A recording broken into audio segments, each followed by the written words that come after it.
السلام علیکم. نن به د خیر سره یو بل ویډیو چې په دې کې زیاتره نښې دي ترافیکي نښې ستاسو سره شریک کوم. په دې کې به همکاري سره وکړو. تاسو یو تصویر تاسو وینئ د د پیاده‌و دپاره دی او هم د موټرانو دپاره چې ډېر مهم دی. دا ډېر ځایونه نه وي، محدود ځایونه دي، بیا هم مهم دی چې باید ستاسو د دې ځای نوم دی pedestrian faces یا pedestrian scrambles. ما ورته ساده نوم جوړ کړی پیاده بازار یا پیاده رو ساحه.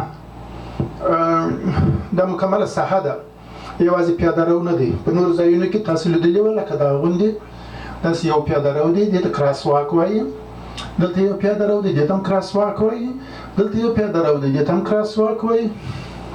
خو دا ځای مهم ځای دی، دا مشهور ځای دی، مهم ځای دی، ځکه چې دلته ټولو خواو ته وینئ چې کراس واک دی. نو دې ته یې مخصوص نوم ورته ورکړی دی چې دې ته pedestrian faces یا pedestrian scrambles ورته وایي. په دې ځای کې مهمه نقطه چې ده هغه دا ده چې دا ټوله په یو ټایم باندې په یو وخت باندې آف کیږي، یعنی ګلیږي، سره اشاره کیږي، موټران بندیږي. په دې کې بیا لکه کراس واک غوندې نه دی چې یوازې د جادې د یوې خوا څخه بلې خوا ته تېر سي، د دې جادې څخه داسې تېر سي، د دې جادې داسې. په دې ځای کې مهم شی دا دی چې پیاده رو حق لري چې پر هرې خوا ولاړ سي. په دې جاده کې تېرېږي زړه که ډایرکټ کراس کوي هغه بلې جادې ته ورونی په مایل خنډ باندې ورځي، که په مابین کې تېرېږي، که هرې خوا ته تېرېږي. دغه ساحه چې ده دې کې کاملا پیاده رو حق لري چې په دغه ځای څخه تېر سي. یعنې ضرور نه دی چې خامخا په کراس واک کې ولاړ سي. کراس واک باندې کسان چې تلواره لري په کراس واک کې تېرېږي، که نه یې کېدلی سي لنډه لار په رابله خوا باندې ورګرځي ورته. په هر صورت د دې مهم پوینټ دغه دی چې دا هرې خوا ته ځینې پکې تللی سي. نو کله چې داسې سوال درته راغی، په سوالونو کې راځي پیاده رو ساحه یعنې دغه pedestrian faces ساحه چې ده، وایي دا څه معنا لري؟ یعنې څه وخت یې خلکو ته اجازه ورکوي، وایي که موټران رانیسي په هر وخت کې د جادې څخه تېرېدلی سي، کولی سي په هر لور جاده قطع کړي، د څلور لارې د منځ په شمول تر یو سم وروسته بل سمت پرې کولی سي. نو دا دوهم جواب یې صحیح دی چې پر هر لورې جاده قطع کولی سي، پر هرې خوا چې زړه غوښتنه ګرځېدلی سي. دا هم ډېر مهم دی. په دې کې تاسو دغه تصویر وینئ، دلته لیکلی دی چې یو تصویر راغلی دی، پیاده دی او خط پرکش شوی دی. د دې معنا دا ده چې دلته پیاده رو اجازه نه لري چې تېر سي. دې ته په انګلیسي کې جی واکینګ ورته وایي. موږ ورته کومه خاصه اصطلاح نه لرو، مجبور په دې جی واکینګ یا جی واک باندې زده کوئ. دا وایي چې د پیاده یا پلي کسانو دپاره په غیر قانوني توګه د سړک یا جادې څخه اوښتنې ته وایي.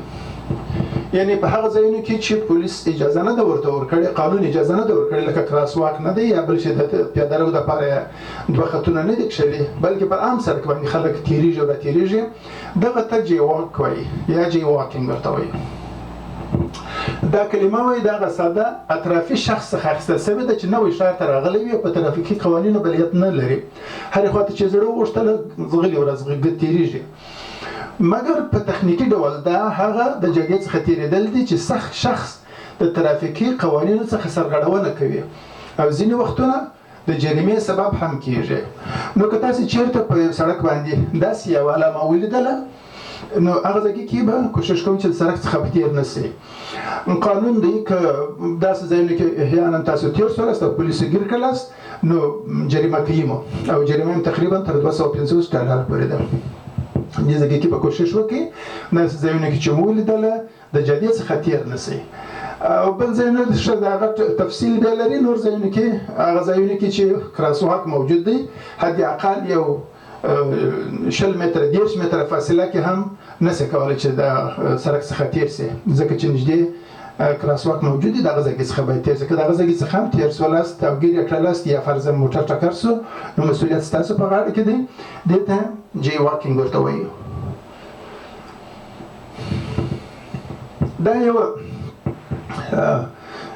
ژړه غشې غوندې علامه ده چې پړقېږي یا ګلیږي او روښانه کېږي. وایي دا که تاسو ولیدله دا څه معنا لري؟ دلته درې پوښتنې دي که یې وایي د راتلونکي زرغونې یا سرې اشارې د اطاعت کولو لپاره تیاری ونیسئ. یعنې کله چې دغه ژړه اشاره مو ولیدله او یو تیری هم درلودی او پړقېدله، نو وایي تاسو د راتلونکي زرغونې یا سرې اشارې د اطاعت کولو لپاره تیاری ونیسئ، یعنې ودرېږئ.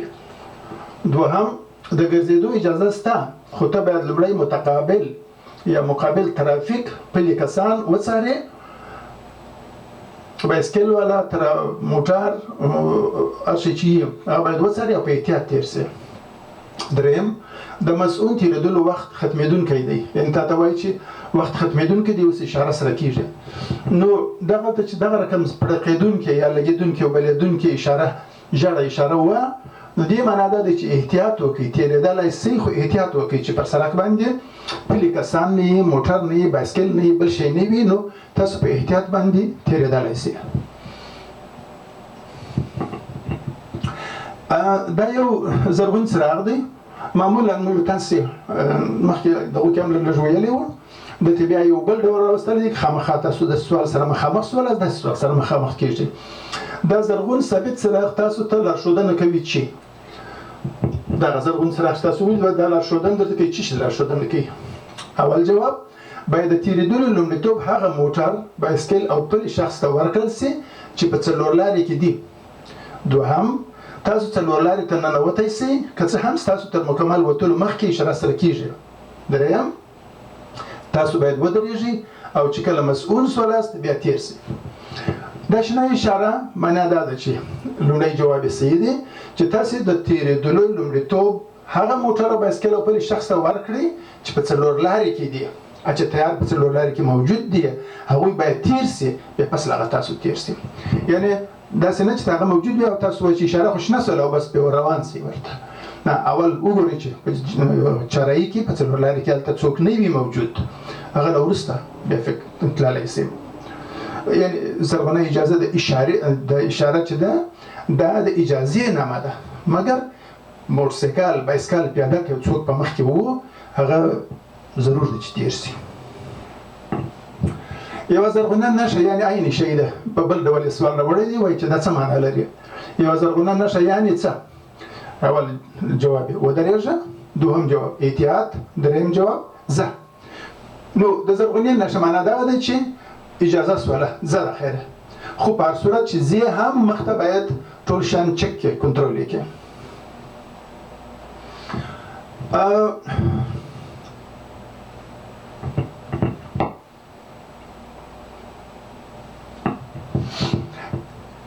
بل پوښتنه ده، کله چې تاسو یو زرغون غشی یا تیر ووینئ، یعنې تاسې دغسې یو زرغون غشی ورته وایاست یا تیر ورته وایاست، دغسې تیر معنا نه دی، دا ولیدئ دغسې، وایي دا څه معنا لري؟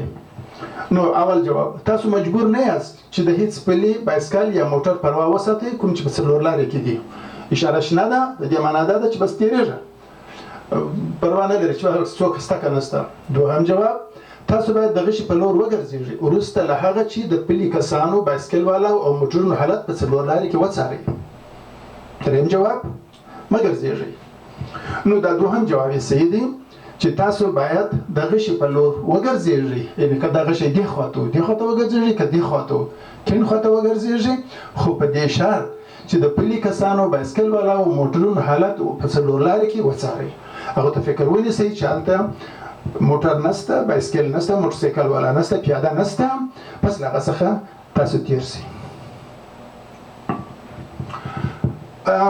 داسې یو بله اشاره درته راځي چې ټول ګروپان یې مړه دي، نه سره شته، نه ژړه شته، نه زرغونه شته. که چیرې ترافیکي څراغونه کاملا خاموش وي نو څه به وشي؟ تاسې څلورلارې ته رسېږئ او ترافیکي څراغونه ټول خاموش دي، نو څه باید وکړئ؟ جواب، تاسو په څلورلارې کې تر ټولو موټرانو، بایسکلانو او پلي خلکو د تللو د لومړیتوب حق لرئ. دا یو جواب دی، یعنې که مو داسې شی ولیدئ نو د لومړیتوب حق لرئ. دوهم جواب، تاسو به په احتیاط مخته ولاړ شئ که چیرې څلورلارې د ټولو خواو څخه په سټاپ ساین یا درېدلو په نښه کنټرول وي. دریم جواب چې هر څومره چټک کولی شي د څلور لارې څخه تیر شي. اول دا چې لومړی جواب دا دی چې تاسو په څلور لارو کې حق لرئ چې ولاړ شئ. نه، په دې کې تاسو حق نه لرئ، حتما چې مستحق یاست لومړیتوب لرئ چې ولاړ شئ. او دویم یې درته اخري جواب دا دی چې هر څومره چټک کولی شي تیر شي. نه، چټک هم مه تېرېږي، ځکه کېدای شي د مقابل لوري څخه بل موټر په چټک تېر را روان وي. نو مهم دا دی چې تاسو په ورو باندې د څلور لارې ته ننوځئ، شاوخوا به وګورئ چې هلته سټاپ ساینونه په ټولو خواو کې شته که نه شته، او هلته به هغه د چارایي قانون چې شی پر کړي باندې دی هغه قانون په نظر کې ونیسئ. که بل څوک نه و سټاپ ساینونه وه چې نور یې درولی سوله، نور موټران دروي، ځکه چې سټاپ ساین وي نو خلک مجبور دي چې هغه ته ودرېږي. نو په هغه صورت کې بیا تاسو په کراره تېرېدلی شئ. دا یو بله نښه ده، او دا هم د پیاده خلکو دپاره ډېره مهمه ده، خو د موټرانو دپاره هم مهمه ده. وایي د پلي یا پیاده نښې څراغ معکوس وخت تېرېدل څه معنا لري؟ دغه نښه چې تاسې ووینئ هلته لیکلی وي، نو یا د 20 څخه شروع کېږي، یا د 10 څخه، یا د 25 یا د 13 یا د 18 څخه نظر په دغه باندې شروع کېږي، په کښته باندې راځي. مثلا که د 20 څخه شروع شوی وي 19 18 14 16 15 همداسې راکښته کېږي، 6 8 شپږ 5 4 3 2 1 0 بیا وروسته دا لاس ورسره راځي. دې ته معکوس حسابګر ورته وایي. لکه معمولا موږ تاسې 1 2 3 په لوړه باندې ځو، دا معکوس راځي، یعنې د 20 څخه یا د 10 څخه یا د 15 څخه راکښته کېږي تر 0 پورې رارسېږي. د دې معنا څه معنا لري؟ دلته درته نشته کړي دي. څومره ثانیې د تېرېدلو لپاره پاتې دي؟ دوهم جواب څومره پلي کسانو ته د تللو اجازه شته؟ دریم جواب څو دقیقې د اوښتلو تر وخته پورې پاتې دي؟ نو کوم جواب به صحیح دی؟ دا لومړی جواب صحیح دی، دا به د ثانیو په حساب باندې دی. دا تاسو ته ښیي چې دغونې ثانیې لا پاتې دي، که د سړک په جادې په منځ کې نو ژر ژر تېر شه، وخت لږ دی، ثانیې به حساب کړې چې ته د سړک باندې څنګه تېرېدلی شې. کوشش کوه چې که 0 ته ورسېدله بیا دغه یوه د لاس اشاره درته راځي، چې د لاس په اشاره باندې بیا د دې معنا دا ده چې نور مه داخلېږه، دغه جادې ته مه داخلېږه. څوک چې په جاده کې دي، په منځ کې دي، هغه به تېر سي، او ته نور جادې ته مه داخلېږه. تر دې ځایه پورې د نن دپاره د دې ویډیو دپاره کفایت کوي. اللهم السه تر بلې ویډیو پورې خدای په امان.